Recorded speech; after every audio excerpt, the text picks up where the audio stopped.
guys, welcome back to my channel. If you are watching this video, I'm sure that you have watched the first part of the video, how I applied the partner visa Australia subclass 82801. Otherwise, you have to watch that one first and then continue watching this one. You can find the link of the first part in the description box below, okay? Alright, on this video, I'm gonna talk about what documents, what evidences, and what form need to fill when you're applying for partner visa Australia subclass 82801. Okay, let's do the document first. The one I will mention is the most important documents that you need to gather and to upload once you submitted your application. So first is for the applicant. You need ID, which is passport and national ID, the ID from your country.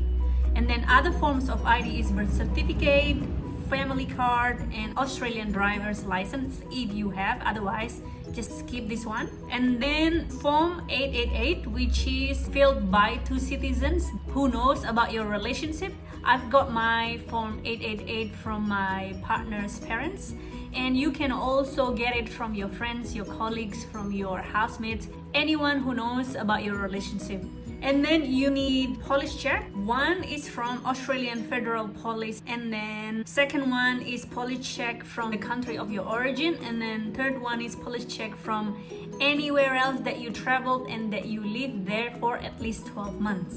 All the documents that I mentioned earlier, if they are not in English, it has to be translated. And then once you submitted your application, you need to book your health checkup. And booking health checkup, you need the HAP ID, and you can find the HAP ID from your email account. Alright, now let's move on to the sponsor documents. So the sponsor will need national ID, which is driver's license, Medicare card, and passport. And then birth certificate, divorce certificate if there is. Sponsor also need the police check, which is from the AFP, Australian Federal Police. As I mentioned on the first part of the video, that my partner need to apply police check twice, because the second one, the officer want 3 names on the police check. Why? So actually this is my fault, so I will explain. So when, for an example, your partner name is, let's say, Peter John Harrison, and then his nickname is Pete, or everybody calls him Pete, including you. On your application, when you name your documents or when you write your stat deck or anything else, you either mention Peter or Pete. So on the police check, you have to mention the name of Peter John Harrison, and then Pete Harrison, and then Pete John Harrison. So all the names, 3 names. That's what happened to my partner. My mistake was that my partner's name is Michael, but on the applications, sometimes I wrote Michael, sometimes I wrote Mike, so it probably made the officer a bit confused, so they asked those names on the police check. My suggestion is be consistent in writing your partner's name, so it will be better to write his real name, not nickname. So for an example, you have to write Peter on all of your documents, on stat deck, and everything else on the application. Otherwise, you will have to apply for another police check, which you have to spend another $42. Okay, now let's move to the evidences. So what are the evidences you need to provide to be able to apply for partner visa 82801? Alright, first, length of the de facto relationship evidence. So what I did was, because we have a joint account and then we transfer some money into the joint account every week, and every expenses comes from that account. So every joint account statement I uploaded as the length of de facto relationship, because I think it's a pretty strong proof that we are in a de facto relationship when you see our joint account statement.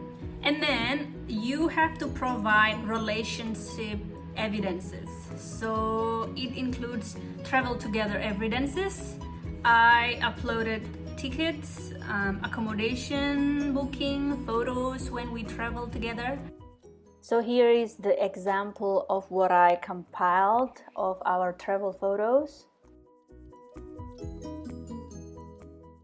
This is our Bali and Vietnam trip. So I include Airbnb booking, flight tickets, and few photos when we were there. And then this is another trip to the Grampians. And then photo of the couple attending events or when you're chilling at home. And then photo with family and friends. And then social media posts from you and your partner or from other people who tag you. And then also documents about the relationship development in a Word file. That's what I did. You don't have to do that if you have pretty good evidence, and probably it's not necessary. But I think by writing a relationship development, it's like telling the officer about your feeling, about how meaningful is your relationship, you know, like all this loving stuff. It will help, I think. So basically I arrange all the photos and screenshot on PowerPoint, and then I convert it into PDF. All the photo you need to put some caption on it, just simple ones, so that the officer at least knows what's the photo all about.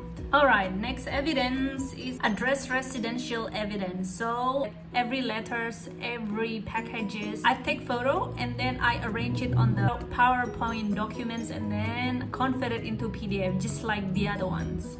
Alright, next evidence is a contact while you're apart. So it could be in a form of text messages, WhatsApp text, Facebook chats, or call logs. So here's an example of what I did. So as our communication mostly happens on WhatsApp, so I just screenshot 6 screenshots every month and arrange it like this.